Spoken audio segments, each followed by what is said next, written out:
දූෂණයට අනුබල දෙන ආයතන ජාල අක්‍රිය කිරීම සඳහා 2026 වසරේ ජනවාරි මාස වන විට ක්‍රියාකාරී ප්‍රතිලාභ හිමිකාරීත්ව ලේඛනයක් හඳුන්වා දීම මගින් මුදල් විසුද්ධිකරණයට එරෙහි රාමුව ශක්තිමත් කිරීමට අපි කටයුතු කරනවා. තවද මේ වන විට අපරාධකින් උපයාගත් දේ පිළිබඳ පනත සම්මත කර තිබෙනවා. ඒ බලාත්මක කිරීම සඳහා වෙනම පොලිස් කොට්ටාසයක් නියෝජ්‍ය පොලිස්පතිවරුගේ ප්‍රධානත්වයෙන් දැනටමත් පිහිටුවා තිබෙනවා. අපරාධයෙන් උත්පාදිත දේ පිළිබඳ පනත පාර්ලිමේන්තුව සම්මත කර ආයතන පිහිටෙව්වා. ඒතර කට්ටිය කියන මොකක්ද දන්නවද? හිට්ලර් ඇවිල්ලු. රුසියාවයි ඇමරිකාවයි එකතු වෙන්න ඕන හිට්ලර් පරද්දන්න. දැක්කද දැන්? ඔයගොල්ලෝ රුසියාවද?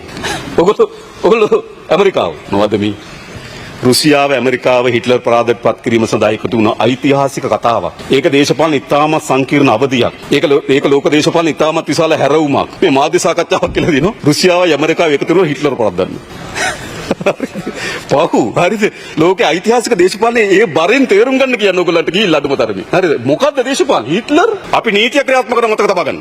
ඒකට මොන අර්ථකථන දුන්නත් මොන තනතුරේ මොන වගකීමේ කවදා ඉසුලුවක් මේ රටේ මහජනට අපරාධයක් කරලා තිබෙනවා නම් වංචාවේ දූෂණයේ යෙදලා තිබෙනවා නම් සහතික වශයෙන් දඬුවම් දෙනවා. ඒකට ඕන අර්ථවතන අනවර්ථ නාමයක් දෙන්න. ඒකත් අරින්නේ හොඳේ.